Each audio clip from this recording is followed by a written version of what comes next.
What is going on, guys? Welcome back. It is that time of year again to rank the Halloween movie franchise. I reviewed Halloween Ends both in a spoiler-free and a full hour-long spoiler review, and I've also done a tier list to kind of give a bit of a prelude to where this ranking might be going. But now we've got 13 films in this franchise, and I can tell you, though I have ranked this franchise, this will be my fourth time, my placements have shifted a little bit. Nothing drastic, but there's a couple of movies that went down a little bit for me, and there's one movie especially that's actually went up quite a bit since the last time that I ranked it. So with all that being said, guys, this is my own personal opinion. This is my own personal ranking. Please give me your ranking down below in the comments section. Don't be assholes. Don't be douchebags. We all see different things and experience different things and appreciate different things when it comes to these 13 films. I know you guys are passionate. Be passionate in a friendly way, and let's talk about this franchise down below. Coming in at number 13, the worst movie in this franchise for me has not changed, and that is Halloween 5, The Revenge of Michael Myers. I just think this is the most boring movie in this franchise, on top of being a shitty Halloween sequel. I mean, you get the great ending of Halloween 4 that this movie completely destroys. You have Jamie Lloyd, who is a great character that is relegated to being, for whatever reason, a mute for most of the runtime of this film. They completely disrespectfully get rid of the character of Rachel very early on and replace her with Tina, one of the most insufferable characters in slasher movie history. I don't think that the mask looks particularly good. I don't really care much for Don Shank's physical performance. Nothing against the guy. I just don't really like his version of Michael Myers. There's not a whole lot of kills that are noteworthy in this. The overall story and where they're deciding to hint at things that will eventually be kind of more prevalent in Halloween 6. Not ideas that I'm particularly fond of, and it's boring. So all of those things just makes it a movie that I inherently would not like very much as it is, but then it bores the living piss out of me every single time that I watch it. So this one, of all of them, is the one that I dread rewatching every single time we get one of these new Halloween movies. Coming in just barely above that at number 12 is going to be Halloween Resurrection. And this is most people's bottom of this franchise. It's obviously the popular pick for worst, for reasons I totally agree with and totally understand. The first 10 minutes of this film, one of the most disrespectful and garbage ways to send off the character of Laurie Strode. The Busta Rhymes shit, absolutely unforgivable, ridiculous. I don't understand who the fuck signed off on doing that. But if you take those two gigantic mistakes out of this film, it's a generic 2000s horror film with Michael Myers running around killing a bunch of attractive 20-somethings. And I just have a soft spot for that era of horror because that's when I was growing up. That's when I was in my teenage years and preteen years. And so even movies like Hellraiser Hellworld, that is a garbage Hellraiser film, I can enjoy it as just a 2000s schlocky horror film, and it's kind of the same thing here. So I totally understand, totally agree with the egregious errors that this movie makes, but it just doesn't offend me quite as much as Halloween 5. Number 11 is going to be Rob Zombie's Halloween. Now, this is a movie of 3 acts as far as how I respond to it. Act 1, I despise. I think that the first 30 minutes showing young Michael Myers and his garbage redneck fucking chicken fried family, that's all 100% classic tried and true Rob Zombie that I can't stand. I hate the dialogue, I hate the characters, I don't really care for finding out about Michael Myers becoming Michael Myers because his mommy didn't take him trick-or-treating. All of that shit I despise. So the first third of this film, complete trash to me. You get the middle act of this film that takes place in the asylum, and this is just a gigantic missed opportunity that bums me out every single time that I watch it, because one of the biggest things that I was curious to see if we're gonna go back and retell this story is the interactions between Michael Myers and Loomis inside of the sanitarium, and you don't really get much of that. You watch one cut of the film and there's just this random, pointless, ridiculous rape scene, and you watch another one and he just breaks out. Just breaks out. So middle of the film, it's decent enough, but gigantic missed opportunity. Then you get into the third act, and that's essentially just a shortened, quickened, heightened, Rob Zombified version of the original film from 1978. And I have a good amount of fun with that part of the film. I think that it's different enough, it's unique enough to stand out as kind of a remake and not really shot for shot, but script for script as far as where things are going in that last third of the film, using John Carpenter's film as a template. I think that's where a lot of the good kills are. That's where most of the Halloween stuff that us fans come to this movie to see is in. I like Scout Taylor Compton's version of Laurie. I mean, obviously it's not as iconic, anywhere near as iconic as what we get from Jamie Lee Curtis. There's very few characters in history that are, but I like the different little aspect that they bring to the character with Scout and with her performance, so I like that. Some of the other side characters, Joe Grizzly Bitch, one of my favorite ones. I mean, it's unique. I can watch the last 2/3 of this film and have a good enough time with it. But whenever I'm in the mood for that Halloween film, I'm just gonna watch the original or one of the sequels. This is not a movie that I'm very often in the mood to go and check out. Attribute it to the fact that Rob Zombie typically makes movies that aren't really my cup of tea. I don't necessarily operate on his wavelength as a scriptwriter especially. So I could take or leave this one. Number 10 is gonna be Halloween Kills. Now this is a movie that gets worse for me every single time that I watch it. Evil dies tonight! I did not hate it when I saw it in theaters. I was disappointed by it, but I was in the middle. There was things that I liked, namely the kills, Michael Myers himself, the mask, the way that it looks when it's burnt, certain sequences like when he emerges from the fire, and a couple other sequences throughout the film that I thought were interesting. Some very few entertaining characters in this. Lindsay Wallace coming back was good. I actually had a good bit of fun with Big John and Little John. But the script in this movie is dog shit. It's absolutely terrible. Not only is there barely any story going on here, it's just kill scenes kind of stitched together with a few characters running around saying evil dies tonight, but the dialogue in this movie is fucking atrocious. And that was the biggest thing that it kept me at arm's distance with this film when I first saw it, but every single time that I watch it, it annoys me more. And when you get Laurie and Frank and Tommy Doyle and they just keep waxing away, like almost like a Shakespearean play about evil and Michael and the town, it's just so fucking heavy-handed and ridiculous that they don't feel like real people. They don't feel like actual characters. They just feel like we're saying a bunch of shit to make this way more important and way more epic than it actually is. And it just grinds my gears every single time that I watch it. And now that I've got the complete picture of the trilogy, it really feels like Kills and Ends, the best elements of those films could have been combined to make one hell of a Halloween film. But as is, you get a movie that just has a whole bunch of carnage, and for me, not much else. Number 9 is going to be Halloween 6, The Curse of Michael Myers, and I'm not separating the producer's cut and the theatrical cut. To me, they're pretty much equally incomplete.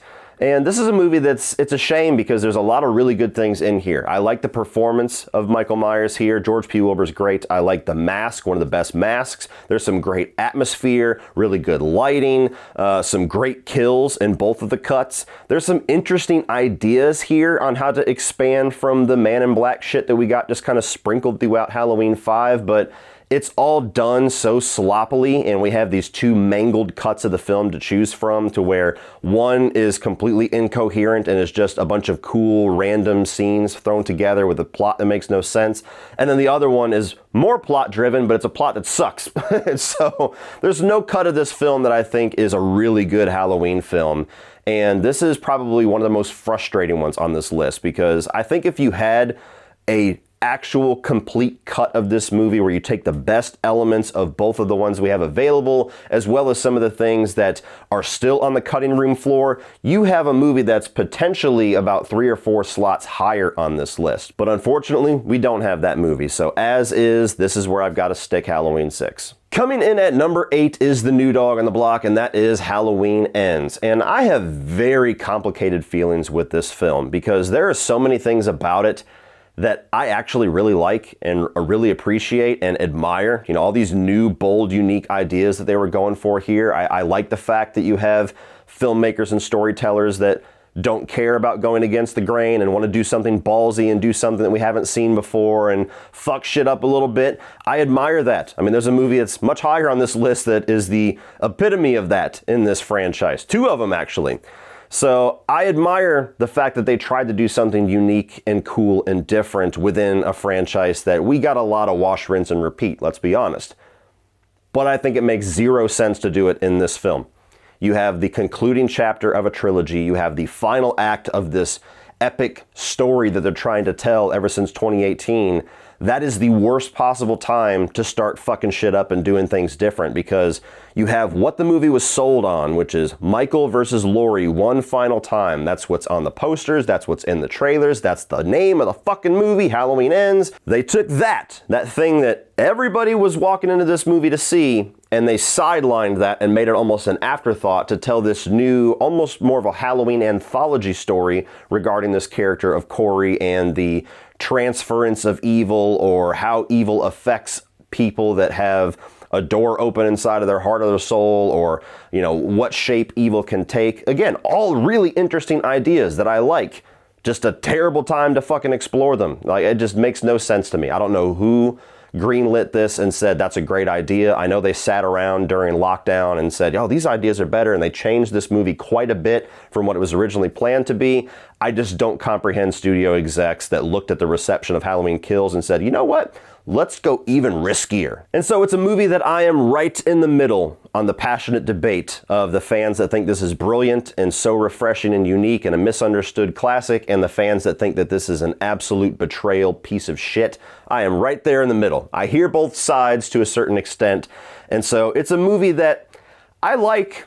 I do like. I can watch it and get a good kick out of it. It is more rewatchable for me so far than Halloween 2018 and Halloween Kills, but the end result is a movie that I just think is extremely messy, extremely ill-advised, and just fucking strange. Now, it's important for me to note, I should have said this before I was talking about Halloween Ends, but from Halloween Ends up, these are all movies that I would give a mostly positive review for. These are all movies that I like more things than I dislike about them. And with that being said, number 7 for me is going to be Halloween 2018. A movie that has gotten a bit better for me over time. Part of that is just, you know, time allows me to get away from my initial huge hype and huge excitement that led to my disappointment with this upon release. Part of it is now seeing the full complete trilogy and being able to like and dislike certain aspects of this movie in a bit of a different way than I saw it originally, when it was just the first chapter and we didn't even know that there was a trilogy coming at the time. So it's a movie that I would say that I like a bit more now than I have over the past few years. I still don't think that it's a great Halloween film. It still does not completely work for me, and I still think that there is some serious issues, especially in the script writing department. You have James Jude Courtney as Michael Myers, who I think is the best Michael Myers. You have The Mask, which is my favorite of the entire franchise. You have some really good kills here, both on screen and off screen. I like what they do with Laurie. She's not my favorite version of Laurie by any stretch, but it's different, it's unique. I love the character of Sarah Connor, so that's very directly inspiring this version of Laurie, so I dig aspects of that. I like some of the side characters, namely Will Patton as the sheriff, and there is some sequences in here that I think are really well done, like the opening sequence at the asylum, like the one-track shot on Halloween night, the bathroom sequence when we get to see Michael's first kill in the movie. There's a really well-directed stuff. It's one of the best directed movies in the franchise, for sure. But as far as script writing goes, I really think that this could have been one of the greatest slasher films of all time if they had just stuck to what the original idea was and make this actually the final confrontation between Laurie and Michael and not try to squeeze a whole new trilogy out of it. I think if you take the best aspects of this movie, but actually give us a badass ending that's taken elements from Kills and elements from Ends, this could have been a fucking phenomenal follow-up as a 1-2 punch with 1978. That's something that now I can say in hindsight, now that I've seen the whole trilogy. I think that every single attempt that this movie makes at being funny completely falls on its face. I don't know if that was Danny McBride's section of the writing, but whoever wrote these jokes in this movie, it was not your best day at the office, we'll just say that. A lot of the dialogue and characters, it's not nearly as egregious as it is in Kills, but it's a bit too heavy-handed, a bit too over the top for me, and most of that does come from Laurie, unfortunately.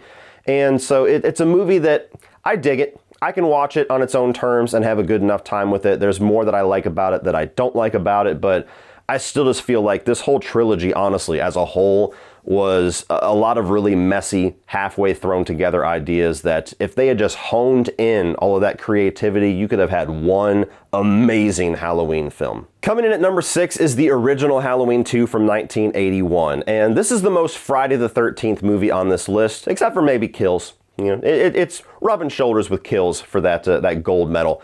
But Halloween 2 is the most, as far as stylistically, like the original film from 1978. You can watch these two back to back as one film, and they bleed together fairly well.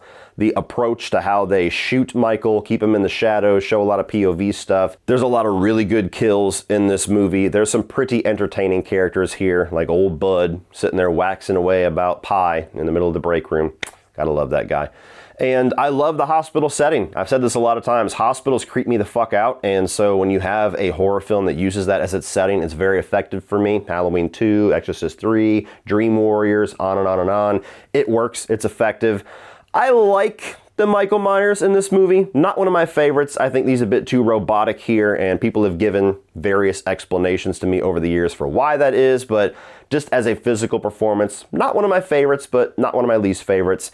And unfortunately, one of the bigger casualties of this movie is that, one, Laurie is relegated to basically the third act. She's just in a hospital bed, but also never been a big fan of the sibling angle. And even John Carpenter himself, who wrote that, is not a big fan of the sibling angle. I know that kind of shaped, no pun intended, the rest of this franchise for the most part, with the exception of this new trilogy, but I've never really been that enamored with the storyline of Michael Myers killing off his bloodline. I like him better as just motiveless evil. And so this is one that I always have a good time rewatching if I just want straight up carnage, if I just want to watch Michael Myers do his thing, and I think it's a much better written movie than Halloween Kills is, so I would prefer to watch this version of that Friday the 13th Halloween film, but it doesn't give you a whole lot as far as script or as story. Number 5, get ready to hate me.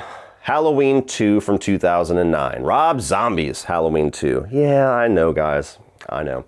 You guys still haven't come around to this one. Maybe you never will. I don't know. I'm still holding out a little bit of hope, but I don't know. I feel like I've said ad nauseum my defenses for this film. I mean, I just recently ranked all 8 of Rob Zombie's film and talked about this movie in that ranking as well. So I get the issues that a lot of you guys have with this film. The white horse stuff is ridiculous. The Sam Loomis that we get in this movie is arguably the worst version of Loomis that we've ever had. And though I understand what they were going for with her, Scout Taylor Compton's Laurie Strode in this movie is a very unlikable character. So I get that. If those are your big 3 issues, I understand that. And I know a lot of people don't love what they do with Myers as far as him taking his mask off and putting it on only when he kills and making grunting sounds.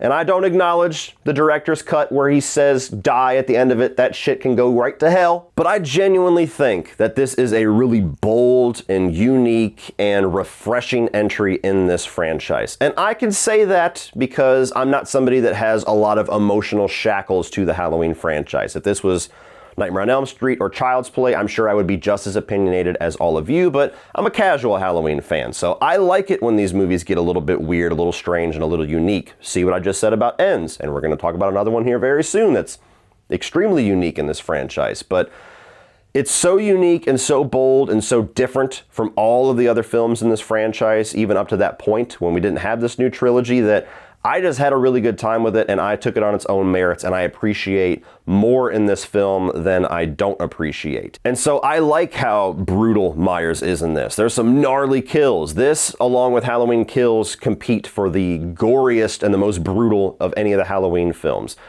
You have the whole aspect with Myers only putting on the mask whenever he's in kill mode. I kind of like all of that. The fact that he's aimlessly walking the earth until he's willed back to Laurie on Halloween night. I kind of dig that storyline. The fact that Laurie is broken and traumatized and just demolished as a person makes sense to me, given all the shit she went through in Rob Zombie's Halloween. So I'm along the ride for that. Even if she's a very crass person, I get where it comes from, and it doesn't really turn me off to the character or the storyline that they're telling. I love the fact that we get to find out and see her find out that Laurie is Michael's sister. It's not just thrown away in a bullshit line of dialogue between Loomis and the random nurse, and Laurie herself never actually gets to hear it, because in the original timeline, we never get to see Laurie realize this. H2O, she just knows, and we never get to see how. So I like that, bringing it to her with the book greedily written by Sam Loomis. I really like that storyline. Brad Dourif is fucking incredible in this movie. The scene where he finds his daughter's body, played by Jamie Lloyd herself, Danielle Harris, is gut-wrenching, heartbreaking, and Brad Dourif just sells all of it. By far the best part of the movie. And so there's way more in this movie that I like than the things that bug me about it. And I still contend it's one of those movies that if you just kind of temper your emotions a bit with the Halloween fandom, I really think this is one of the more misunderstood entries in this franchise. And I think over time, very slowly, people are going to start to come around to it a little bit more. Number 4 is going to be Halloween H2O 20 years later. I've always been a big fan of this film. I know that it's a bit of a divisive movie in the franchise amongst fans. And admittedly, the last time that I watched it, it wasn't quite as good as I remember it being, which is why it's dropped just slightly in this list, but it is still a film that I think is way better than people give it credit for. Is it a bit too much like Scream, being that Scream had just came out and kind of reset the stage for slashers? Sure, but I don't think having a Halloween film that takes a few cues from the Scream franchise is really that big of a deal or a bad thing, and so it's always worked for me. You have Jamie Lee Curtis in here, which I will say is my favorite version of the character. I love where we find her here, where she's a bit broken and a bit demolished by what had happened, but in a more believable way than I think the new trilogy portrayed her as, and in a more sympathetic way. And so I like the fact that she still has some of that attitude, some of that grit, but she's certainly somebody that is damaging her son much more than anybody else, and her having to rise to the occasion in the third act and fuck Michael up. I think it's one of the best third acts in the entire franchise, and the actual ending, like last 5 minutes or so, is arguably the best ending in any of these Halloween movies. That is still kind of my headcanon for how this franchise ends. I just love it so much. I like a lot of the side characters here. Josh Hartnett, you got Michelle Williams, you even got LL Cool J in here. I think they're all very fun, entertaining, perform pretty well. There's some really good kills in this movie. It's a quick movie. It's paced really well. You get in, you get out, so it doesn't overstay its welcome. And I don't hate Chris Duran's version of Myers the way that a lot of people do. The mask is ridiculous. I mean, being able to see Michael Myers, like his eyes the whole time, that really fucks up what the character is supposed to be about. So I don't know why they decided to do that. For those that don't know, there's 4 different masks in this movie. One of them CGI. What the fuck is that? The other one is the same mask as Halloween 6. Then there was this alien type looking one that you can only see in a couple of quick shots. And then the one that most of the film is shot in, which is again not a very good mask. So why the fuck this franchise had so much difficulty getting a good Myers mask is beyond me. You think that would be like day one in the meeting room? Like, okay, what's the mask gonna look like? How about the movies before where it looked fucking good? Let's just make the same fucking thing. Or just keep one. Sound good? Yeah, me too. And so really the only issue that I have with this film is that most of its best moments are saved for the third act of the film. And so it can feel like it drags a little bit, or it doesn't have near as many highs throughout the first 2 acts as some of the other sequels in the franchise. But I still think this is one of the most entertaining films in the franchise. I still have a ton of nostalgia for it. It was the first Michael Myers movie I ever saw in the theaters, and I'm sure I'm always going to be singing its praises. Coming in at number 3 for me is actually going to be Halloween 4, The Return of Michael Myers. Now, if you have followed my rankings since 2016 when I started YouTube, this movie has climbed the rankings steadily every single time that I revisit this franchise. Number 7 is Halloween 4, The Return of Michael Myers. And that is Halloween 4, The Return of Michael Myers. I used to not like this movie really at all. I hate the mask. I will still contend that this mask is one of the worst in the franchise, and like I just said in H2O, what the fuck? How did this happen? And you defenders of it can give me all the bullshit logic you want to in the comment section about, well, he found it at a department store and so it's supposed to look cheap. Fuck that. That's their way of writing themselves an excuse for why it looks bad. It's a studio-produced Halloween film. No excuses for why this mask looks so fucking terrible. Whew. Beyond all of that, this is a movie that every single time that I rewatch it, I appreciate more about it. And that's more than I can say for a lot of this franchise.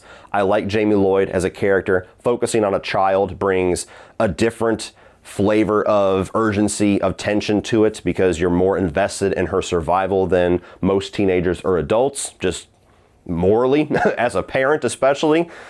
Even the other characters like Rachel, one of the better final girls in this franchise. I hear some people that say they like Rachel more than they like Lori, and I kind of understand why, because she's a really good character. I even like the side characters that we get in here, even if characters that show up for one scene like Wade, or you get Brady, who is the douchebag boyfriend of Rachel that goes off to try to fuck the big-titted chick Kelly and then decides to come back and try to be her friend at the end and redeem himself by getting his face crushed. And it's an entertaining as hell Halloween film. It really is. I used to think that it was too much like the original film or just trying to be a cover band of that first film, but you know what? Over time, that's not really a bad thing for me. I think that they really do harness and lock into a lot of that appeal of the first film, but bring a very new edge and a new flavor to it. And I like the way that Myers kind of systematically takes on the town, to where he gets out, he finds his mask in the bullshit fucking department store. He should have kept looking. And then takes out the power, takes out the police force, and then goes after Jamie Lloyd directly. I just really enjoy it. So it's a movie that I have a really good time with it. It gives me those October Halloween vibes more than some of the films in this franchise, more than most of them. And as far as timelines in this franchise, I think when you watch the first two films and then you watch part 4, it's a really nice little trilogy. Coming in at number 2 is going to be Halloween 3 Season of the Witch. Yes, I know, Michael Myers is not in this. It shouldn't be called a Halloween film. What the fuck? Yes, I understand. Totally get it. But if you take this movie on its own merits, if you remove Halloween from your mind, if you remove the expectation of Michael Myers from your mind, this is a badass movie. This is an awesome Halloween era movie, Halloween season movie. It should have just been called Season of the Witch. Totally agree with you. Have totally contended for a long time that if they called it Season of the Witch, this would be an absolute cult classic that people would be celebrating way more than they do nowadays. And people are starting to come around to this one. When I started YouTube, everybody hated this. And nowadays it seems like there's a lot more appreciation given to it. So I think even more over time, there's going to start to be a lot more appreciation of it. But on its own merits, it's a really cool, unique, creepy story about this guy that wants to murder all the children in the world, and he's going to use these Halloween masks and this TV program to do it. And you've got Tom Atkins himself, the badass motherfucker of the 80s, fucking chicks and trying to stop the bad guy. I mean, it's just a very fun movie that I kick myself in the ass every time I watch it, and like, why the fuck didn't you watch this when you were a kid? It would have been one of your favorites. And so I've only been able to enjoy this film for maybe 5 or 6 years when I watched it for the first time back in 2016, and I wish I would have had a lot more time with it, because I just think that it's so underappreciated for what a unique Halloween season story it tells. And if they had decided to stay the course with Halloween anthology movies and they were on par with this one, there is a very big part of me that is eternally curious of what this franchise would have ended up looking, and I'm almost willing to sacrifice a lot of those Man in the Mask movies to see what other ideas like this we could have gotten. But of course, number one, and will probably always be number one, let's be real, is Halloween 1978. John Carpenter's Halloween.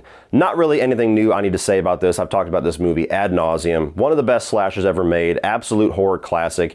Is it a bit overrated with a lot of the crazy lengths that some fandoms take to holding this up? In my opinion, yes. But even with me saying that, I still would give this 5 out of 5. I still would call it one of the best ever made. It's just John Carpenter at his prime, where he would just give these great simple stories but just execute them brilliantly. He created an icon in Michael Myers. He created one of the biggest and most successful slasher franchises of all time. He kind of kicked off the slasher genre itself in the 80s. I mean, Friday the 13th was birthed out of wanting to rip this movie off, and then you have basically the rest of history in slashers because of movies like Black Christmas and especially John Carpenter's Halloween that was a bit more widely recognized.